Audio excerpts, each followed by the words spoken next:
చూసుకుంటామని నీ అబ్బ జాగిరా సవిత, నీ అబ్బ జాగిరా.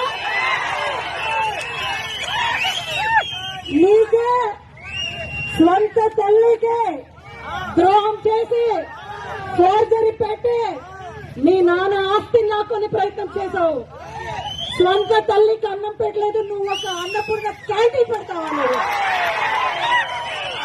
నిన్ను నమ్మి వచ్చిన వాళ్ళందరూ కూడా దగా చేసి నట్టేట ముంచినావు. ఇదే పెనుగొండలో ప్రతి బాటిల్ పైన 10 రూపాయలు తింటున్నావు, తాగుతున్నావు. సిగ్గులేదు నీకు? సిగ్గులేదా నీకు? పర్మిట్ లో నాన్ పర్మిట్ లో బెల్ట్ షాపులు ఏరైపోతున్నాయి.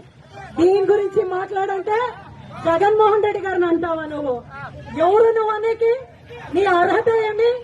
నీ మామకు వెన్నుపోటు పొడిచి ఫోర్జరీ కొట్టి డబ్బొస్తే నువ్వు మంత్రి అయినావు. ప్రజల గుండెల్లో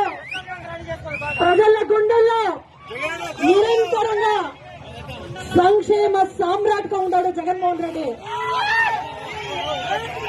ఇంకొకసారి జగన్మోహన్ రెడ్డి గారి గురించి మాట్లాడితే తోలు తీస్తా.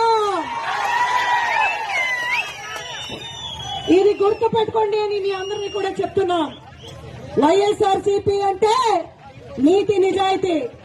మా జగన్మోహన్ రెడ్డి గారు రోడ్ వేస్తే సిగ్గు లేకుండా నువ్వు ఫ్లెక్సీలు వేపించుకుంటావా? ఆఖరికి టాయిలెట్ రూమ్ కూడా ఇచ్చిపెట్టలేదు చూడప్ప. ఈ టాయిలెట్ రూమ్ కూడా తక్కువ టాయిలెట్ రూమ్ వేసుకోండి. టాయిలెట్ రూమ్, బాత్రూమ్ టాయిలెట్ లో కూడా ఫ్లెక్స్ వేసుకొని తని జిందాబాద్ అని కొట్టుకుంటున్న సవితకు ధిక్కారం. అనా జగన్మోహన్ రెడ్డి గారు సింగిల్ గా వచ్చాడు. ఈవీఎంలో మమ్మల్ని ఓడించొచ్చు. ఈవీఎం ద్వారా మనం ఓడిపోయినాం. జనం ఓడించలేదు. జనాల గుండెల నాడిలో జగన్ ఉన్నాడు. మీ ప్రతి సుఖంలో ఉన్నాను.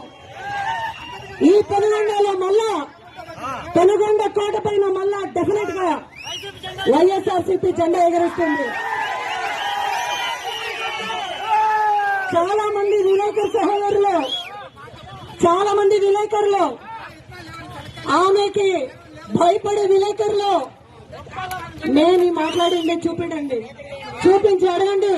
శనగిత్నాలు ఇత్నాలు ఏం చేస్తున్నారని అడగండి. కుల్లంకుషంగా మీరు కూడా ఒకేసారి ఇసుక తీసుకొని కర్ణాటకకు పోయి తింటున్నారు.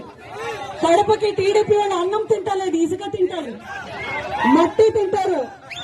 మెడికల్ కాలేజ్ కూడా భారీ ఎత్తున మల్లారెడ్డి గారి రాష్ట్రానికి మళ్లీ ముఖ్యమంత్రి అవుతాడు. ఈవీఎంతో గెలిచిన ఈ మంత్రులు, ఈ ఎమ్మెల్యేలు ఎల్ల కాలానికి కూడా వాళ్ళ దౌర్జన్యం సాగదు. మా లాంటి వైఎస్ఆర్సీపీ వాళ్ళు అపోజిషన్ లో ఉండే వరకు, ప్రజలకు మంచిది జరిగే వరకు పోరాడతాం.